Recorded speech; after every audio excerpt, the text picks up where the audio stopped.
નમસ્કાર, અર્થ પડકાર ન્યૂઝમાં આપનું સ્વાગત છે। હવે જોઈએ આજના સમાચાર।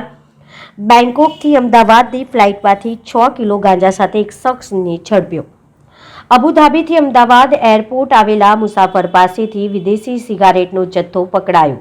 અમદાવાદ આંતરરાષ્ટ્રીય એરપોર્ટ પર નશીલા પદાર્થ સહિત વિદેશી સિગરેટની દાણચોરીનું પ્રમાણ વધતું જાય છે। જો કે કસ્ટમ વિભાગના અધિકારીઓની બાજ નજરના કારણે દાણચોરી કરનારા શખ્સો ઝડપાઈ જાય છે।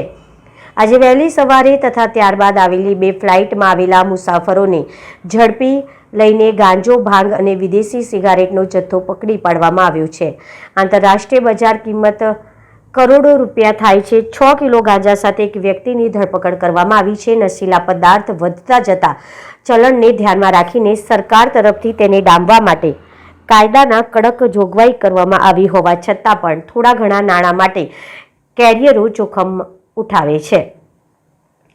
કિલો ગાંજા સાથે એક શખ્સ ઝડપાયો। ચોક્કસ ગુપ્ત માહિતી અને પેસેન્જર પ્રોફાઇલિંગના આધારે air intelligence unit AIU SVPIR airport Ahmedabad અધિકારીઓ 16-17 મેની રાત્રે થઈ Airways international flight number TG 343 દ્વારા બેંકોકથી અમદાવાદ પહોંચેલા એક ભારતીય નાગરિકને અટકાવાયો હતો।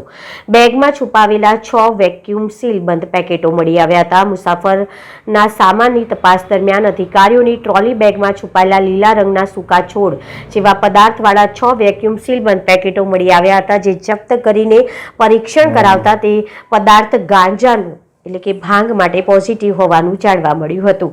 મુસાફર છત્તીસગઢના રાયપુરનો હતો। કુલ 6.540 કિલોગ્રામ પ્રતિબંધિત પદાર્થ જપ્ત કરવામાં આવ્યો હતો અને નાર્કોટિક્સ, ડ્રગ્સ અને સાયકોટ્રોપિક સબસ્ટન્સ એક્ટ 1985ની જોગવાઈ હેઠળ જપ્ત કરવામાં આવ્યો હતો અને NDPS એક્ટ 1985ની જોગવાઈઓ અનુસાર મુસાફરની ધરપકડ કરવામાં આવી હતી। પ્રાથમિક પૂછપરછમાં મુસાફર છત્તીસગઢના રાયપુરનો હતો અને તેની પહેલી વિદેશ યાત્રા હતી। તે ક્યાંથી અને કેમ લાવ્યો હતો તેમજ કોના માટે લાવ્યો હતો તે દિશામાં વધુ તપાસ ચાલુ છે।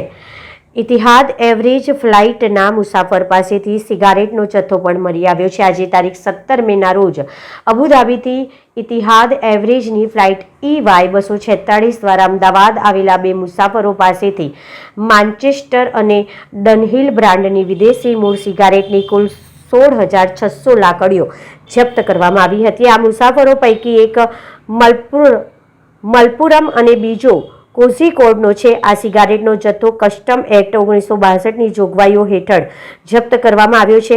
તેમની બાબતમાં પણ વધુ તપાસ હાથ ધરવામાં આવી છે। રિપોર્ટર આશીષ ખત્રી, અમદાવાદ।